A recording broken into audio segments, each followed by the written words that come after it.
Good afternoon, viewers. Welcome to this session of compensation management, which is part of your MMPM 02, Block 3, and Unit 8. And I am going to run you through the whole session. Myself, Dr. Ashok Kumar, Assistant Professor in Marketing and Strategy.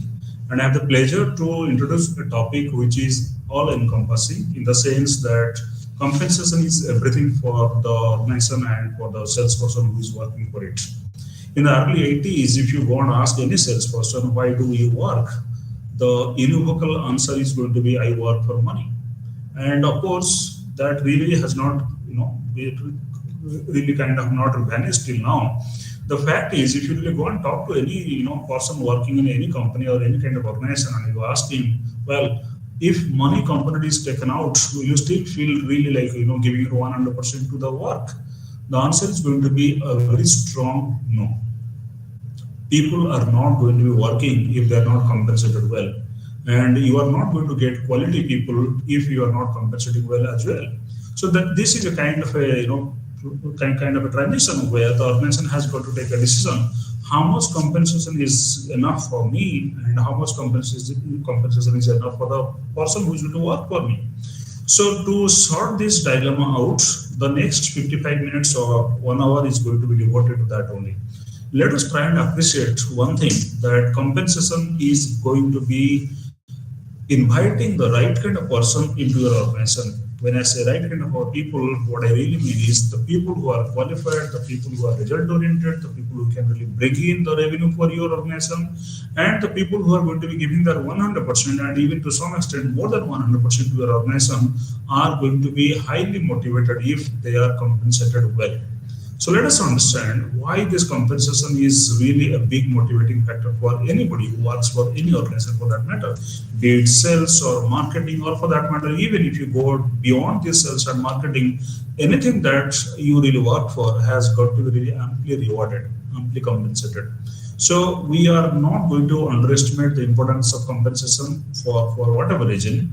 And this is going to be building a very strong motivation and a very strong morale for all the people.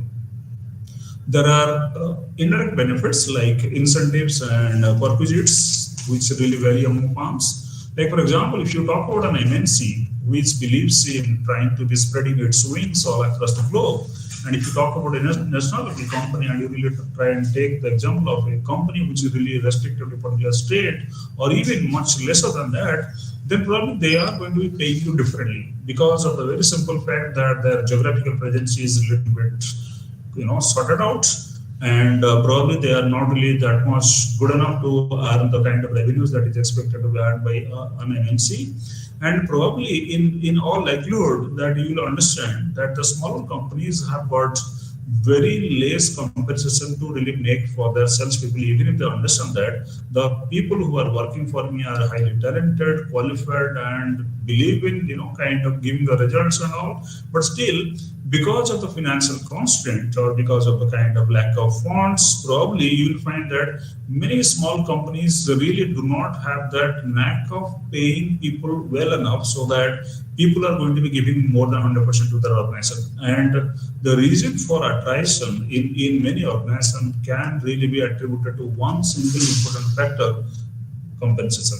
So what I really want to emphasize here is that understanding compensation, understanding how compensation has to be made, understanding the importance of compensation, understanding the nitty-gritties of compensation, how exactly these things are being designed in the corporates, how exactly they are going to be coming up with a plan of action where they are going to be compensating their people well enough, and a lot of factors that is going to be subject of discussion in the session today.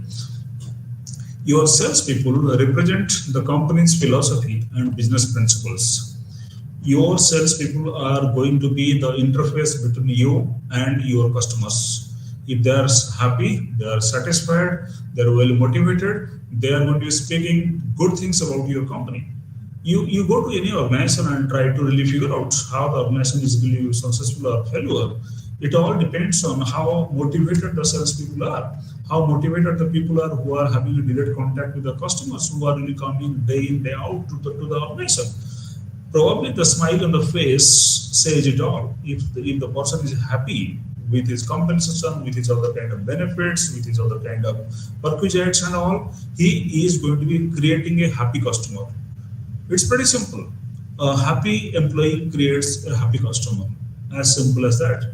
If your employee is not happy, he can never ever be able to create a happy customer. For the very simple reason that my own sense of rejection, my own sense of getting rejected by the people and environment and all is going to be having a kind of spillover on the consumers kind of dealing with me. Okay, so you have got to build and maintain the Salesforce team through proper compensation schemes. When I say proper compensation schemes, what I mean is that the scheme that you are going to be designing for your own salespeople should be taking care of the talent, the experience, the performance, lot of factors. In fact, this is very difficult. Sometimes it is very dicey that you are going to be, having a compensation scheme or compensation plan, which you feel is really going to be accepted by all salespeople working for you. Sometimes many people are not happy about the compensation schemes or compensation plans. Sometimes they are also happy. Sometimes a lesser performing guy gets a kind of a rise or a kind of a a good amount of benefits and all. Sometimes a performing guy is always not really rewarded as per his performance levels. So there is going to be a fundamental sense of motivation or demotivation depending on how well or how badly you have really compensated your salespeople. Sounds pretty easy and simple. In fact, it is easy and simple. Just try and see if your salesperson is rewarded very well, the kind of energy with which he is going to be working further, the kind of enthusiasm that he is going to be displaying when he's interacting with the customers, the kind of contentedness with which he is going to be working, that is going to be seen to be believed. Bubbling, energetic salesperson is going to be making double the impact in the markets. And that bubbling, that energy is really going to be springing from the fact that he has been taken care by the organization in terms of compensation. Of course, we are not ruling out the importance of other factors, but compensation is the fundamental factor which really drives a salesperson to, and do that, to run that extra mile, you can say. Compensation is more than money. It also includes rewards and returns. Well, you might be paying money to your salespeople, that is agreed. But beyond money, he also expects that there is going to be some kind of reward, some kind of return coming my way. The rewards can be financial rewards, can be non-financial rewards, which we are going to have a detailed discussion later on. But for the time, let's understand that the compensation is not just restricted to paying money. You are rewarding your people, you are giving them returns and everything like that. So he is going to understand that here is an organization where I have really spent my last 5, 10, 15, 20 years. And this organization is really going to be rewarding me for my effort, for my commitment, for my sticking to the same kind of organization. In other words, the organization is trying to reward for my loyalty. Simple. So the components of compensation mix, if you go to the details of it, that is going to be constituting few things. One among them is your basic plan. What is your basic plan? Like, how much exactly are you going to be making it as a fixed kind of a salary or fixed kind of a payment? Okay, so what's your basic plan? Then you are going to be adding on that. Adding on that is your financial incentives. You try to give them a target. You try to make him accountable for the kind of performances that you are expecting out of him, and you pay them for the kind of performance that they are going to be displaying.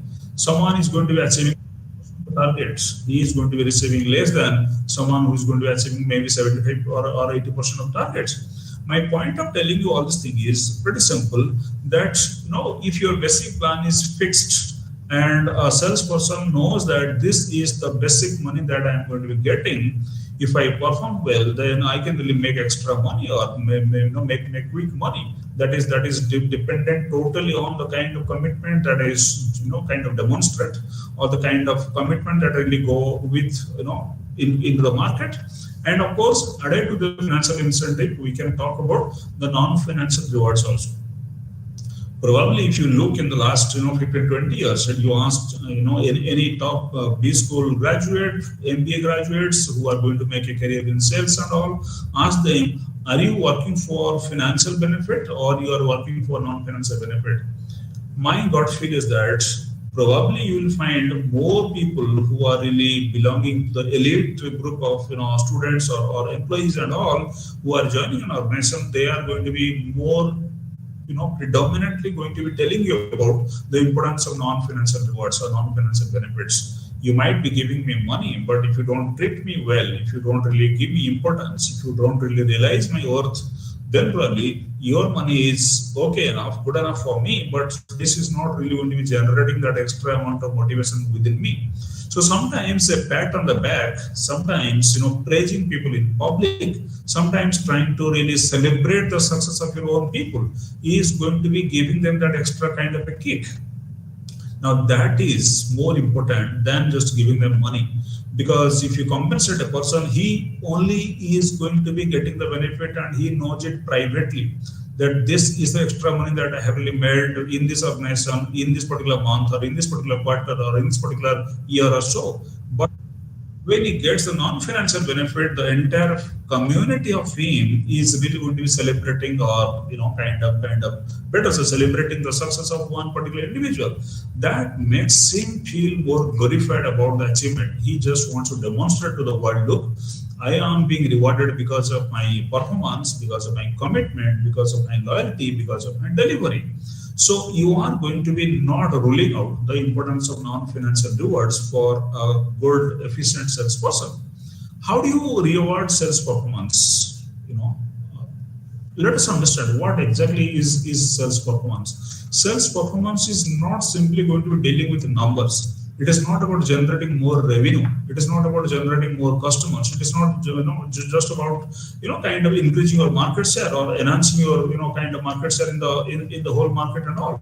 It is all these things, and more importantly, it is going to be increasing the credibility of the organization, credibility of your product in front of the customers.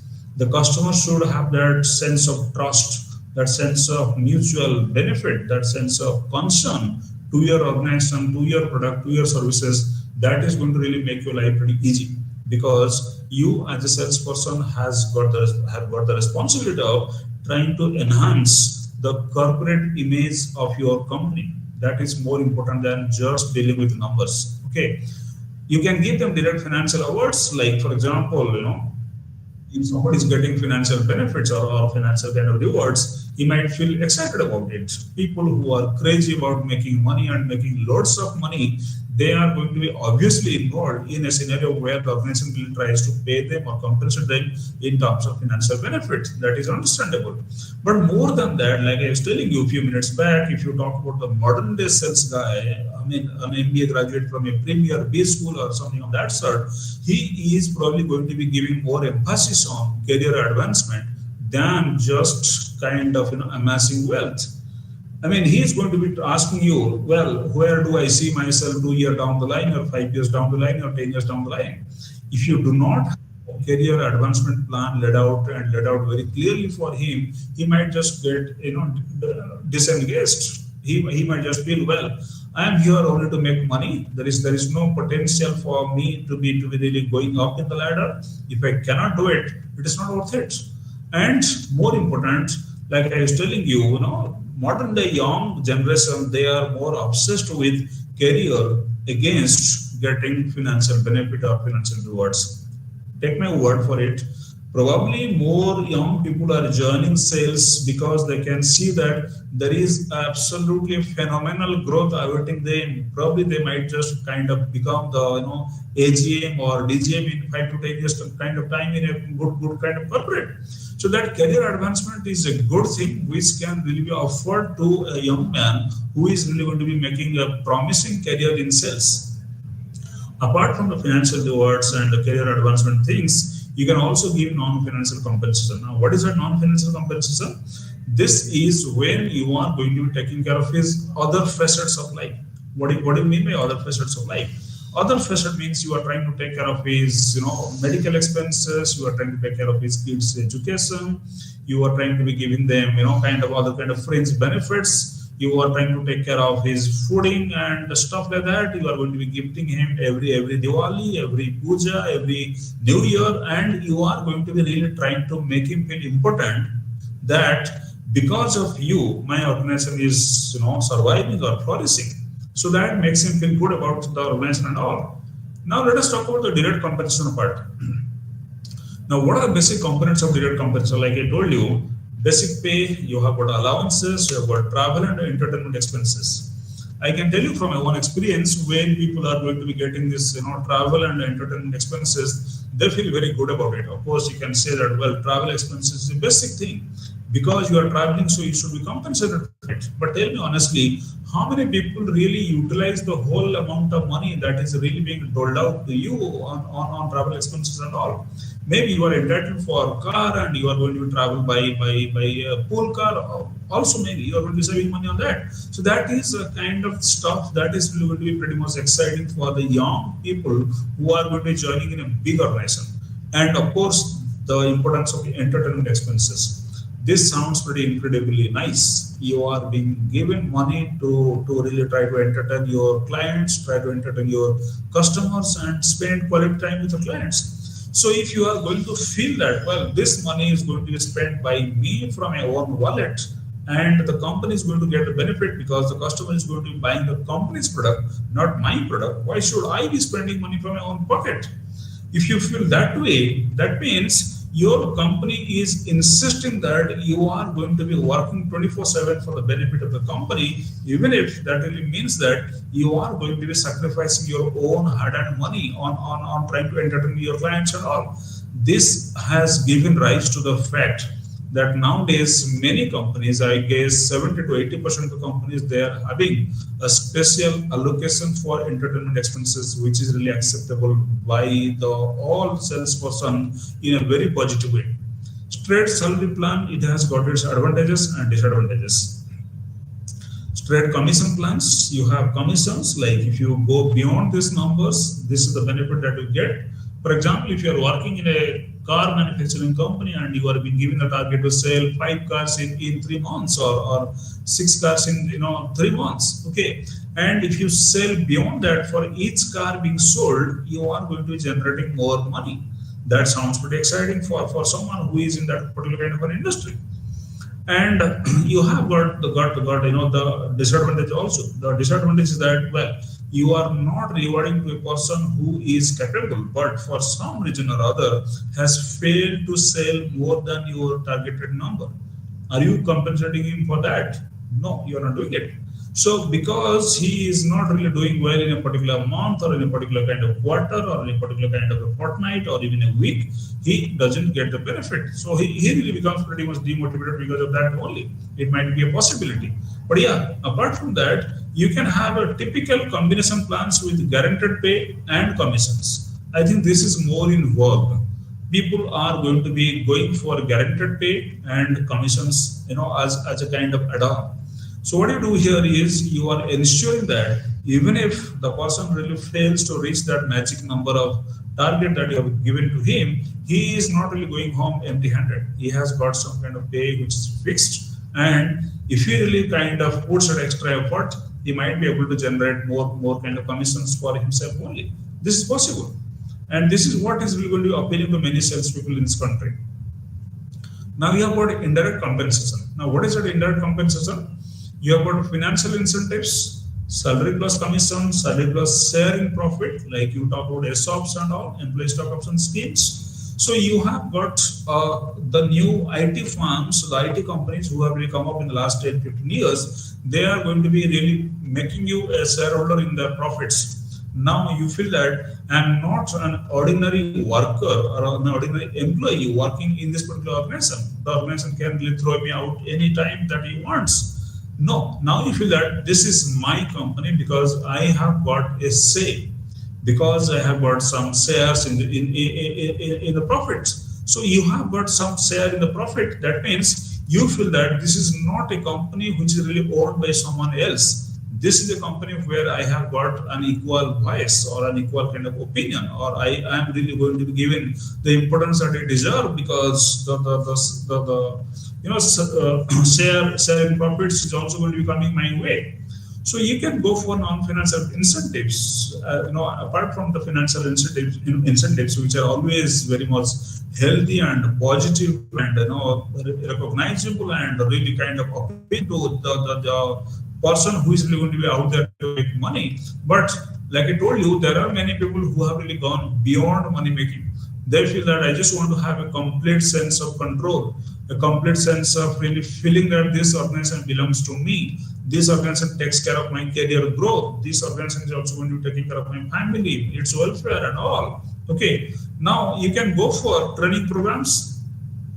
By giving training programs to your own employees, you are giving them the message that, look, I am not really going to be utilizing you for my own benefit. I am also trying to think of your own career growth. I am concerned about it. And I am concerned it really gets reflected in your action of trying to arrange training programs for your own employees. If you do it more frequently, the employee also feel that yes, my organization really cares for my kind of feelings and my career growth options and all. And of course, I have got to really give back to the organization where I'm working, because of the very simple fact that my organization is also trying to think of me and think good of me. Okay, you can give them awards, awards for a job well done.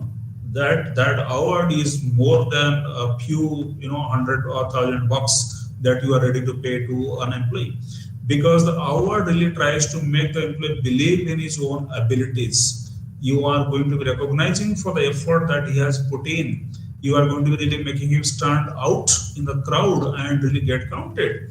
Now this is something which an employee always strives for. He always feels that, well, I have got something great within me. That is why this award is really coming my way, not somebody else's way.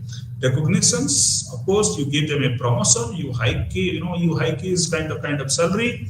That is again a kind of recognition, and you are also trying to give them a long post. You tell him, look, now tomorrow onwards you are going to be handling more things. You are going to be responsible for more important things. So now he understands his own true worth in the organization. You are recognizing him for his talent, for his contribution, for his dedication, for his loyalty, for his staying power.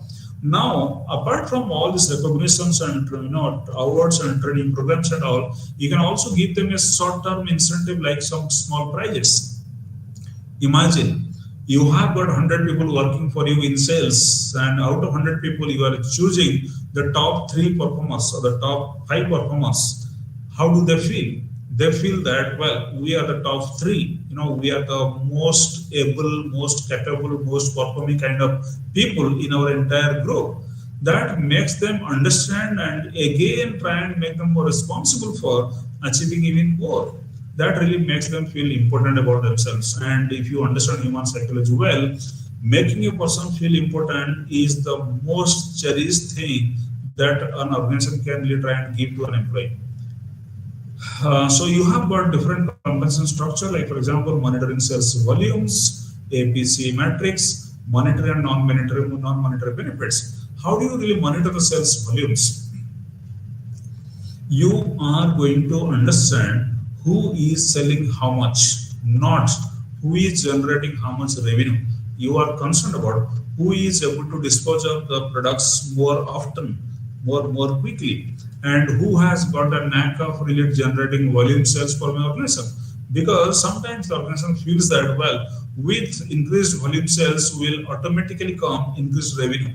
If you feel that increased revenue is your ultimate ambition, then of course you have to gear up your sales of products. So sales volume going up is again going to be a very smart indication of a very successful salesperson. So we have so far understood the importance of compensating sales personnel for motivation and morale.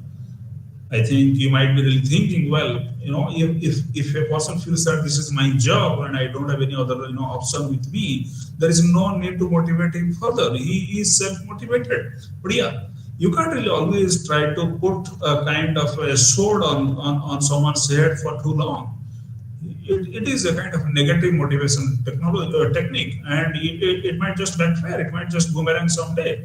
The person might just get fed up and say, now enough is enough. I do not want to really work in a condition where always that Damocles sword is on my head. I do not want this kind of scenario for the rest of my life.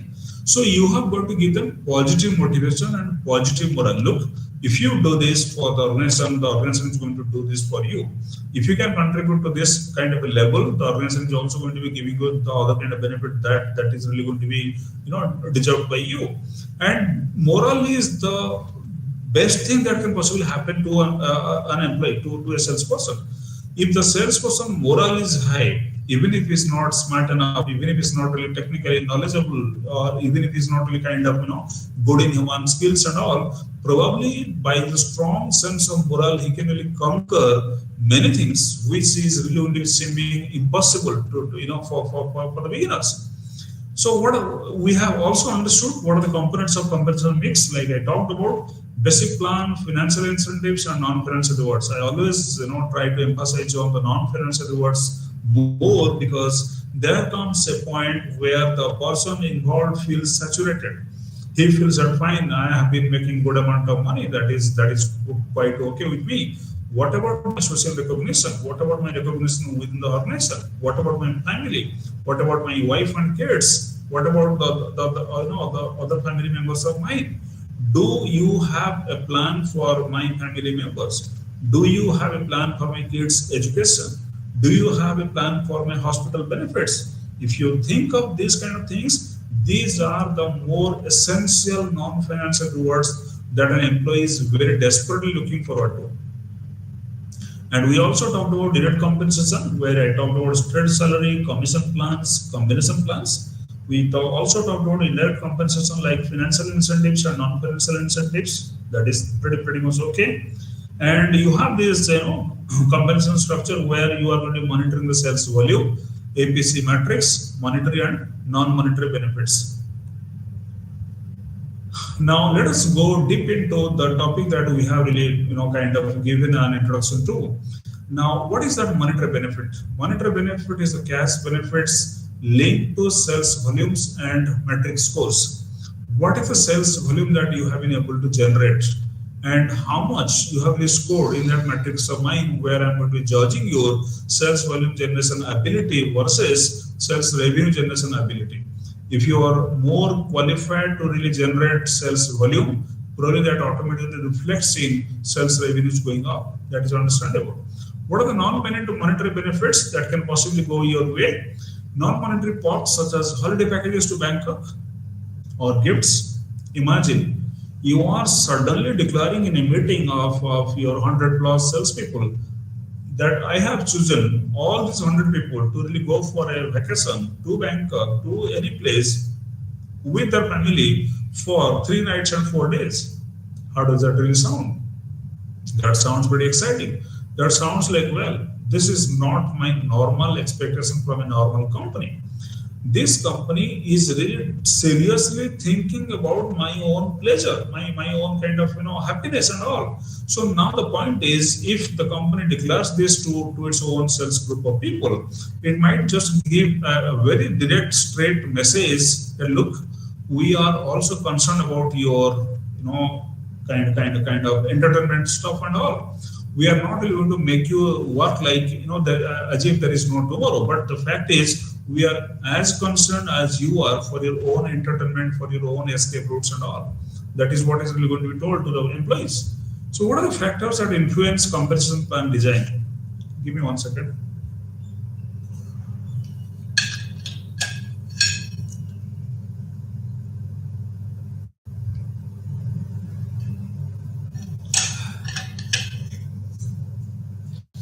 As you know, every organization goes through 4 different stages of its own product, which we in marketing and sales, refer as product life cycle.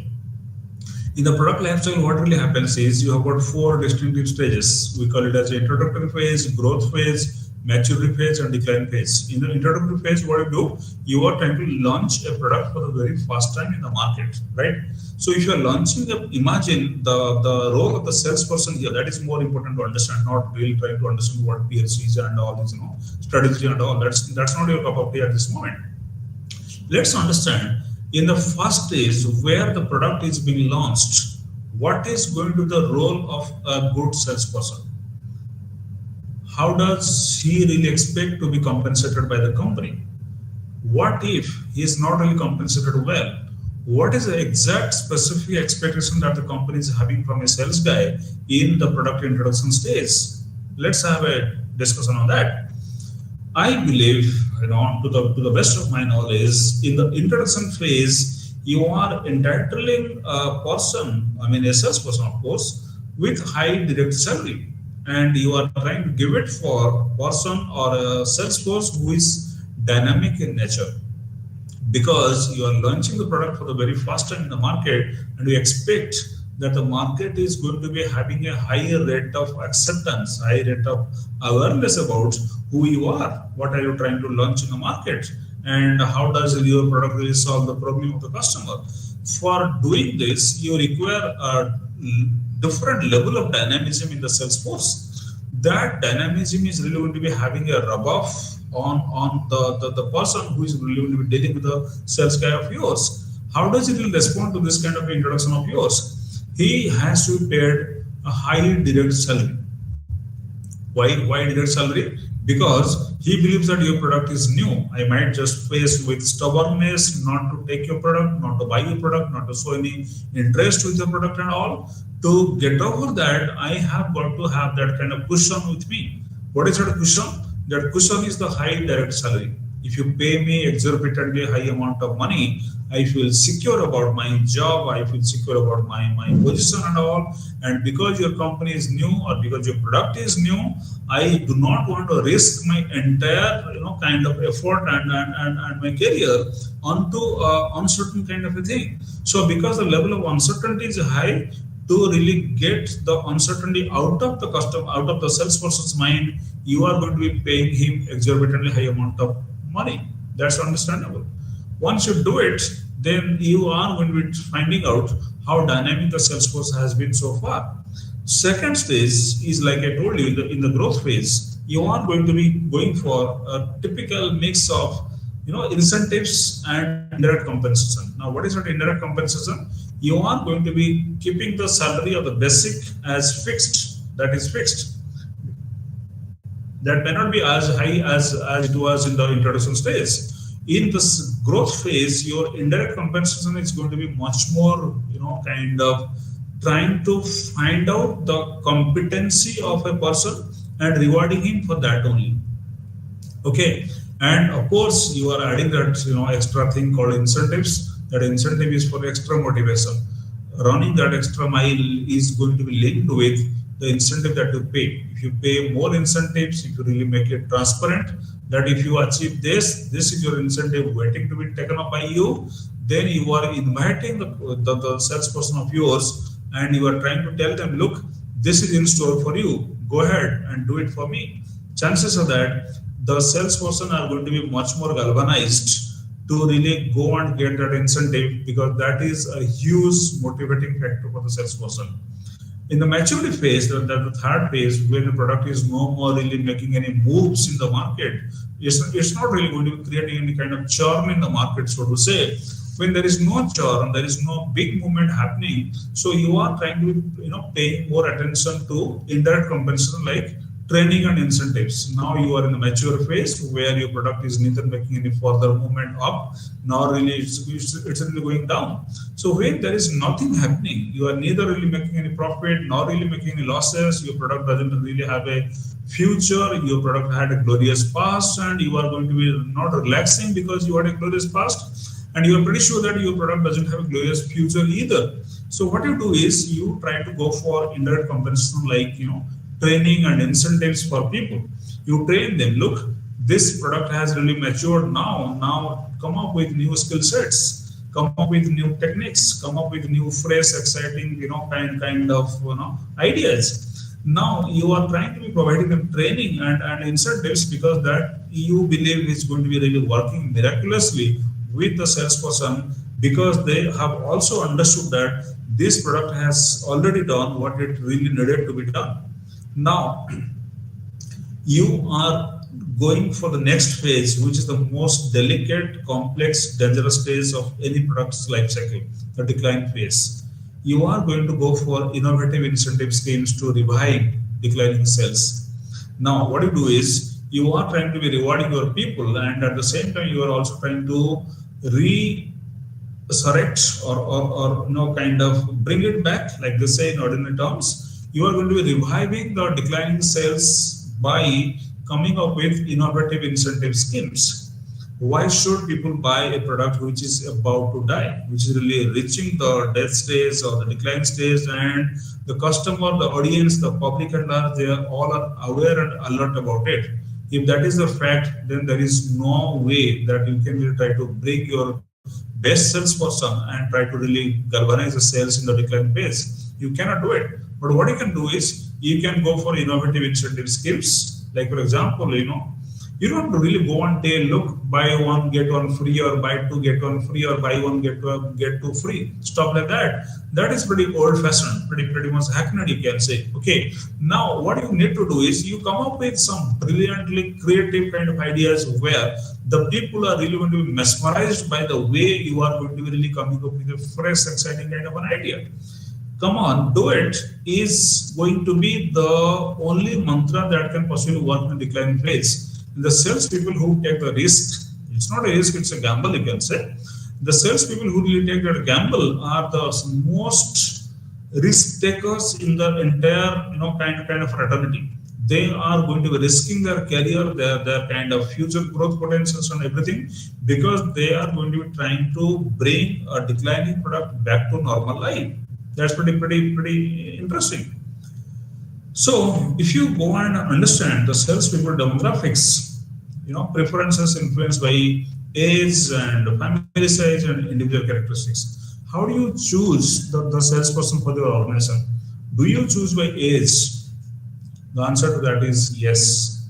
I am not going to be recruiting a person who is past 50 to really try to give it a facelift if I am launching a product in the market for the very first time. He is past his prime. Now he cannot really do much about it. Rather, I would expect that a young, energetic, smart, kind of person who is really ready to get into the market and try to make a quick churn in the market is the person who is really going to be much more readily, available to get the things done for me. Second thing that you must really try to understand is the family size. Generally, in India, it is observed that two kinds of people are really going to be showing that extraordinary level of appetite or hunger for this kind of things. One is the person who comes from a very big family. The other is one who comes from a very small family. What is that big family and a small family in a small family business? If you are part of a big family, let's say 10, 15 members, now if you happen to be considered the sole breadwinner of your family, then you are going to be desperate to really go and get into sale and try to make more money. And how can you make more money? You can make more money only by selling more of products, and the company has got nothing to complain about it. Rather, the company should really feel happy that here is a person who has got more hunger than normal. So if you are coming from the reverse, a very small, intact, close-knit kind of a family, what do? You are again going to be really trying to prove to the world, look, I can do things which nobody else can probably do.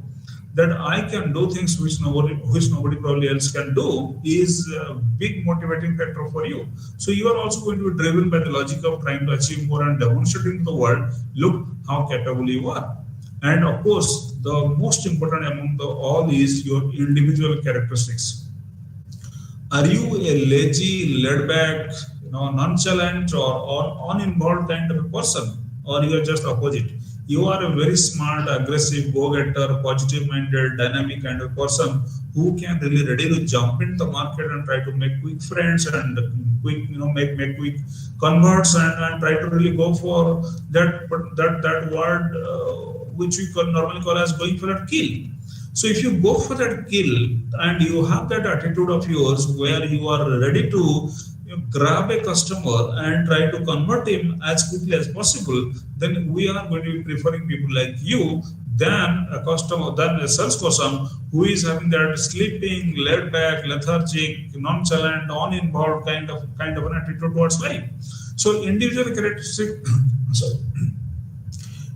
characteristics are the most important thing among the all. Forget family size, forget your age.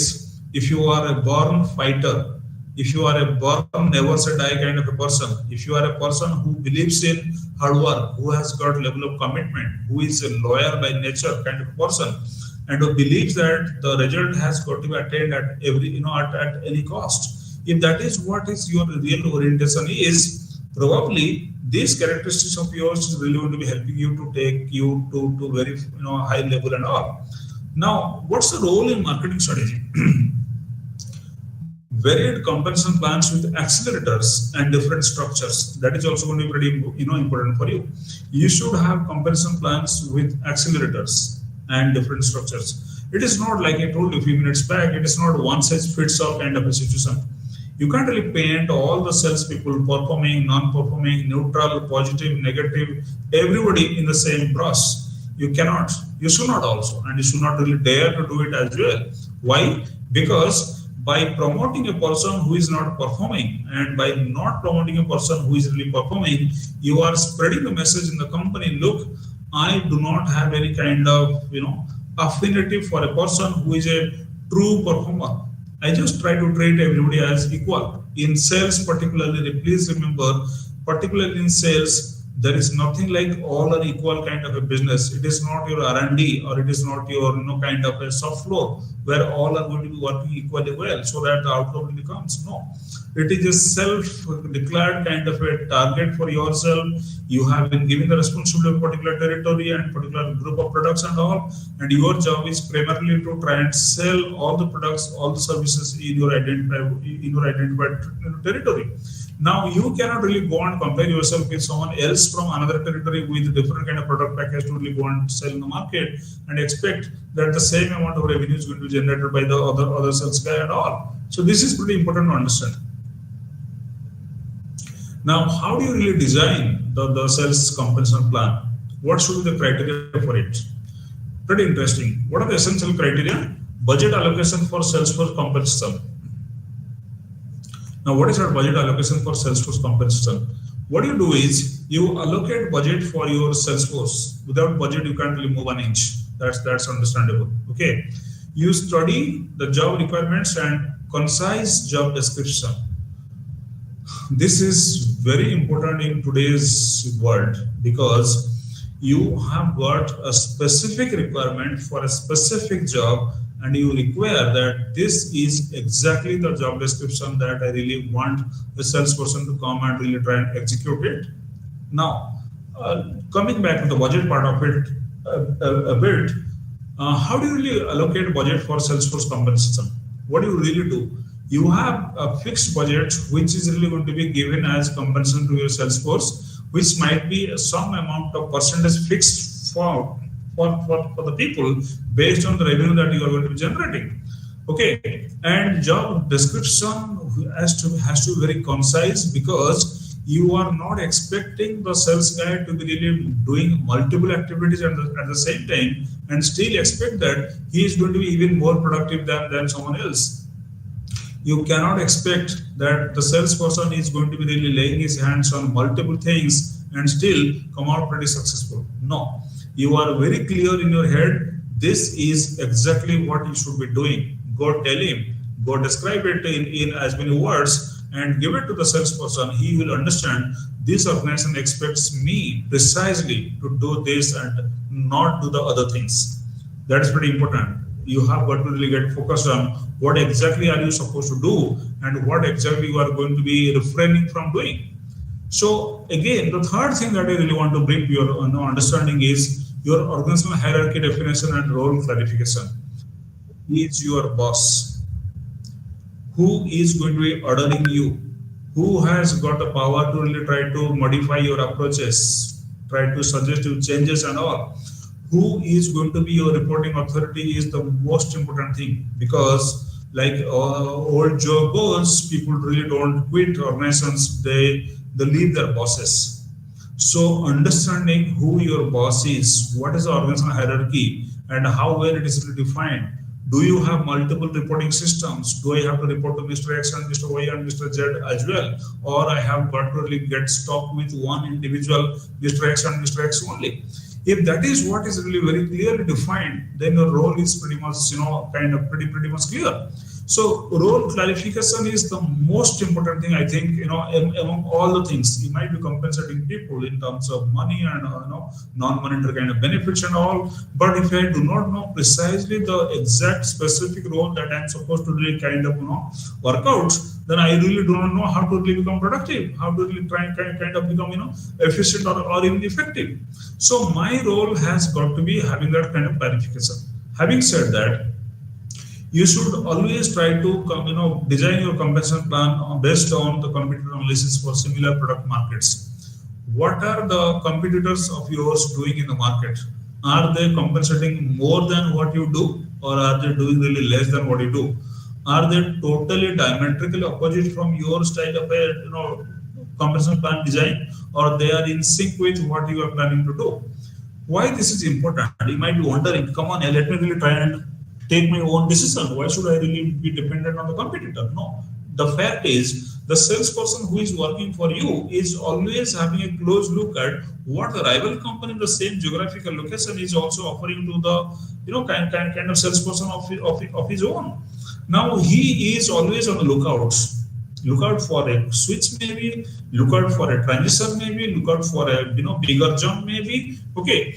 And he is really going to be always benchmarking your competitor for the same kind of roles. So you have got to again be proactive enough to really try and nullify this by understanding what your competitors are doing for the same kind of product in the same kind of a market. That's pretty much important. You can't really neglect it. You can't say, look, that is not my way of really doing things, and this is what my exclusive thing of exclusive way of doing things and stuff like that. You cannot have an exclusive way of doing things because of the very simple fact that you are not operating in the market in a vacuum. You are operating in the market with lot of same kind of competitor available plenty in the market nowadays. Companies' policy and motivation through incentives or indirect benefits. Is it going to be a policy statement that this is how you are planning to be really motivating your employees and all? Yes, the answer to that is a big yes. You are going to be giving incentives not for the heck of it. You are going to be giving incentive because you understand that incentivizing people is really going to be working well on their motivation. And of course, I have already told you the importance of indirect benefits. Now, what is that indirect benefit? You might be really not giving them, hard cash, hard money, but you are always trying to take care of the sentiments. For example, one employee comes and tells you, look, my wife is sick and she is going to get admitted in the hospital. I have to take leave for the next 5-6 days.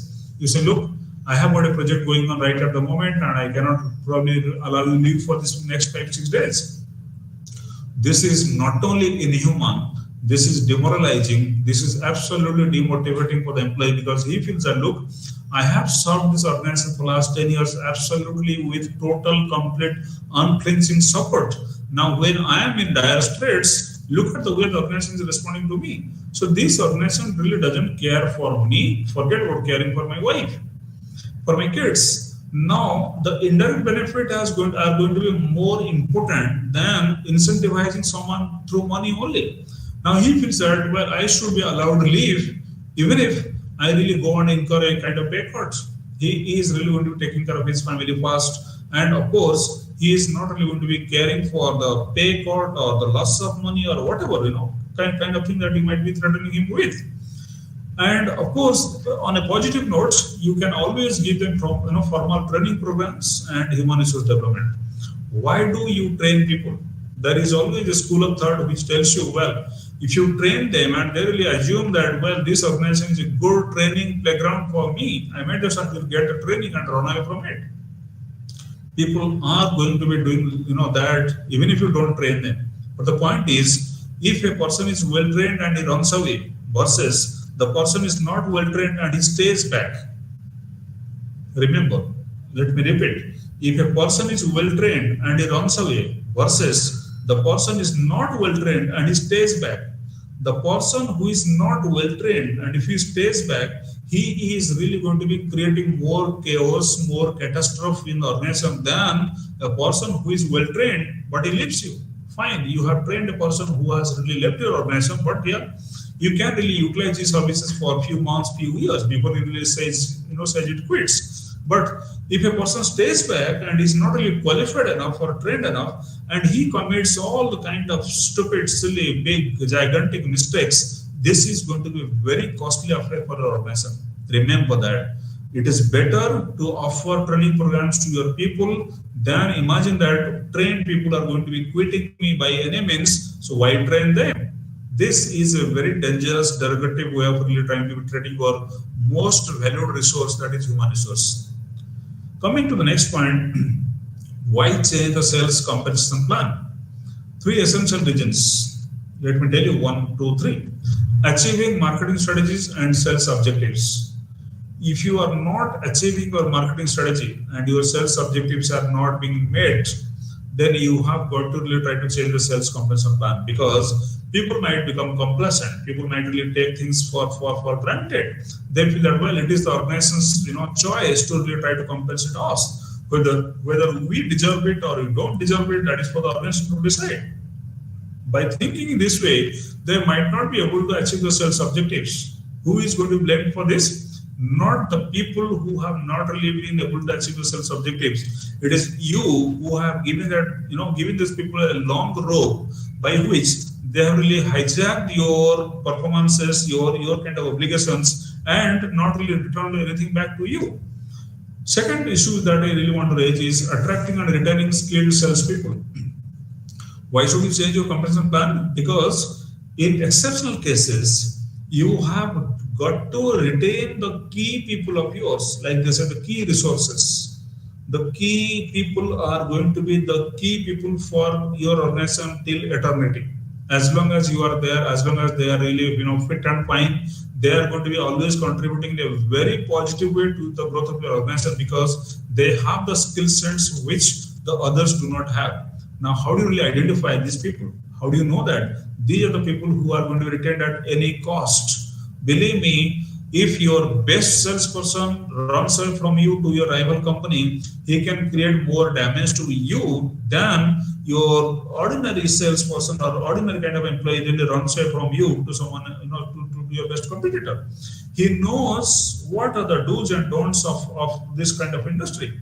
He knows the inside out of your organization. He also knows how exactly he has been really doing his role for last so many years. So he is an invaluable asset for you, and you are going to be changing your compensation plan just to accommodate him. Sounds pretty untrue, sounds pretty much kind of theoretical, but the fact is many times the key people have been retained because the organization has really been able to go beyond the rule books just to accommodate the best resource that the organization is still having with it. Okay. And of course, the third thing that I want to emphasize is the control of the sales, the cost of sales. Sales comes with a price.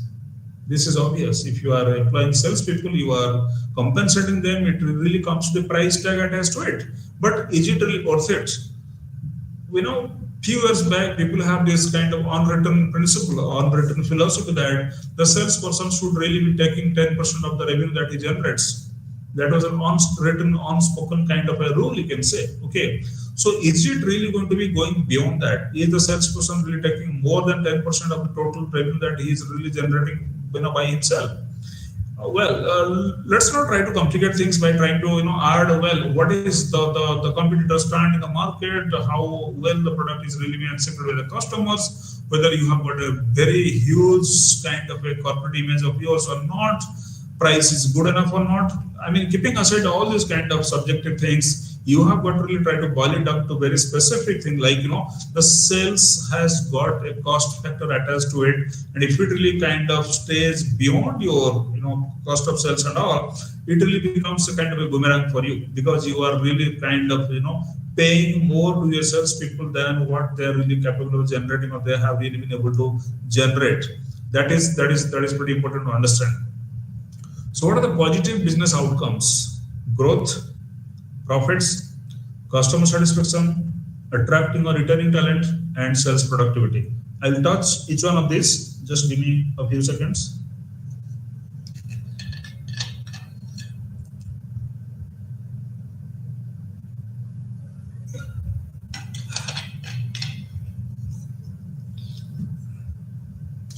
So your essential positive business outcome is growth. Growth in the sense that your organization is really having a spiraling growth.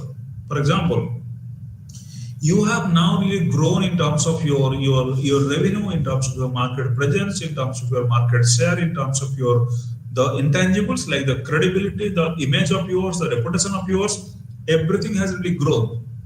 That may be a positive business outcome because your compensation plan was well thoroughly researched. Profit might go up because you are growing, so profit is definitely going to come by the way. And how does this really all happen is the fact is that you have got increased customer satisfaction. Now, what is that increased customer satisfaction? If a customer is satisfied, forget satisfaction nowadays, people talk about customer delight. Now, if your customer is more than satisfied, if he's really delighted, then again, this has become possible because your salesperson himself was delighted to really try to create a delightful customer.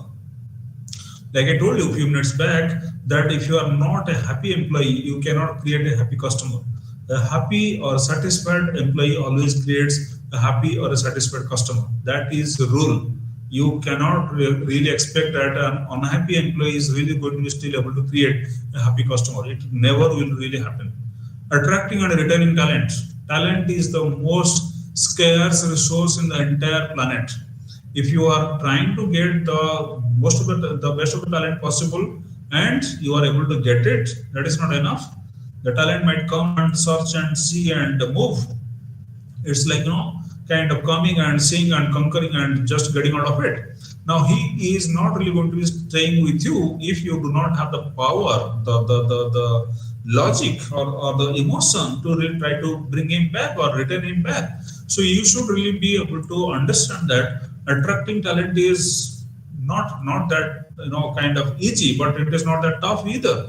If you are a good, successful performing organization by the sheer virtue of your image and credibility and all in the market, you can attract the best of the talent. But once the talent is really into your organization and he discovers all the wrongdoings or all the second-rate activities or all the kind of activities which he feels is below his kind of expectation, below his ethics and all, he might just try to really kind of flinch from you. So you have got to really try to retain him by compensation, not by monetary compensation, by giving him non-financial kind of benefit. That's what I really talked about, few minutes back. And of course, the positive business outcome can be your sales productivity. I didn't say sales going up or enhancement of sales. I said sales productivity. That means your cost of sales is really kept to the bare minimum and you are able to generate more sales and try to cut down on the cost of sales that is really essential for generating any kind of sales. Why do compensation plans really fail? Lack of alignment with business objectives. Business objective is something else. Your compensation plan doesn't really suit into that. Insufficient reflection of job processes can be another reason. Inability to attract and retain necessary talent, which we talked about. Inadequate linkage between performance measures and incentives. This is pretty interesting. Inadequate linkage between performance measures and incentives. You have your appraisal system, you go for performance appraisal, you really try to figure out who is doing what, who is really capable of doing what, and what exactly has really been manifested in performance. And having done it, you are not really thoroughly scientifically linking it with your incentive schemes. Your incentives should really be directly linked with performance measures. Prolonged increase in selling can be another reason for failure. Dimensions of Salesforce compensation. What are the dimensions? Both direct and indirect compensation are crucial. Let's try and appreciate it. Indirect compensation is nowadays, like I told you, gaining significance, which is understandable because we are going to be not really oriented too much towards generating money only. I am going to be having a holistic, integrated kind of a life, which is the responsibility of the organization where I do work in. Factors like sales force demographics, sales strategy, competitive practices, company policies, and compensation budget are the dimensions of sales force compensation. Sales force demographics: who is having what kind of age, whether he lives in a metro or in a small town or a small village or wherever, right? You have got to have a sales strategy. You should have a competitive practice, like how do you try to understand and give importance or not give importance to your direct competitors and all. And what is the importance of adequate compensation? Like we discussed, this is imperative for company growth, because if you pay well, they are going to be working 100% more to ensure that your company really goes on the growth spiral. And of course, you have to really maintain the sales force through proper compensation schemes. Maintenance is pretty important, because once the salesperson is into your company and he understands that here is a company which is really going to be looking for me in a short-term way, he is out there to exploit me and really generate sales for his own benefit. I do not have a career plan over here. I do not really get the recognition that I deserve. I do not really get the training programs that is really needed for me. I do not have any kind of growth potential in this organization, so there is no reason for me to stay back. If that is the feeling that you are able to generate, then that is death knell for you. Now let us understand what are the components of total sales compensation. Just two things I want to tell you here. This includes various forms of financial compensation, which is like sales awards, transfers, promotions, praise, certificates, learning and growth opportunities. The key points that we all have understood so far is bonus, combination plans, commission, financial incentives, fringe benefits like the indirect benefits, motivation, non-financial incentives, and variable compensation plan. Thank you for your time and attention. It has been great to interact with such informed and knowledgeable audience like you. It's my pleasure. Thank you all.